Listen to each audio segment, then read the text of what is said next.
Retour de la matinale de l'économie. Raphaël Legendre, face au retour des empires et des prédateurs, vous nous dites ce matin que l'Europe ne dispose que d'un levier pour se défendre, sa puissance commerciale. Oui, Laure, et c'est pour ça qu'il faut de toute urgence signer l'accord de libre-échange avec le Mercosur. L'incroyable opération des États-Unis au Venezuela n'est qu'un signal de plus de l'avènement de l'ère des prédateurs. Vous l'avez dit. Or, l'Europe a été construite sur l'anti-modèle de ce nouveau monde. L'Europe communautaire, c'est d'abord un projet de paix par l'économie. C'est beau, mais ce n'est absolument plus adapté au monde dans lequel nous vivons. Nous devons nous défendre. Et pour cela, le seul outil d'influence internationale dont nous disposons, c'est le commerce et notre droit à la concurrence. Et on n'est pas mauvais. De janvier à octobre 2025, c'est les derniers chiffres dont on dispose, l'Union européenne, c'est 116,7 milliards d'euros d'excédents commerciaux. On a une vraie puissance commerciale, mais cette puissance, elle doit se travailler. Alors le Mercosur, évidemment, est un levier de développement de cette influence européenne en Amérique latine. Une région qui, je le rappelle, est aussi la cible des Chinois, notamment, évidemment des États-Unis, on vient de le voir encore avec l'opération à Caracas. Il est par conséquent incompréhensible que nous, Français, soyons la cause de la disparition de l'Europe de cette zone. Tout ça parce qu'on a raconté absolument n'importe quoi sur les conséquences agricoles de ce traité. Vous dites toutes les craintes de l'agriculture française n'ont pas lieu d'être ? Non, et puis ça me donne l'occasion d'ailleurs de rappeler quelques vérités. Ces craintes, on les a largement instrumentalisées.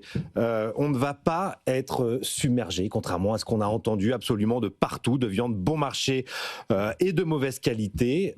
On importe déjà 200 000 tonnes de bœuf issus des pays du Mercosur chaque année. On va en rajouter 99 000 tonnes, 100 000 tonnes. Allez, on passe de 200 à 300. C'est à peine 1,2% de la consommation européenne. Donc il n'y a pas de submersion. Par ailleurs, les produits interdits en Europe ne deviendront pas soudainement légaux. Le bœuf aux hormones restera interdit. Il ne viendra pas sur le sol européen. Donc le sujet n'est pas là. Par contre, grâce au Mercosur, vous avez différentes filières comme le vin, les spiritueux, l'industrie laitière, sans parler de l'industrie au sens large, bien évidemment, qui seront les grands gagnants de cet accord de libre-échange, un accord dont on sait qu'il rapporterait à peu près 0,9 points de PIB. Ça n'est pas rien. Voilà. Mais ce que je voulais vous dire, c'est que c'est presque pas un sujet économique. C'est un sujet. L'accord du Mercosur.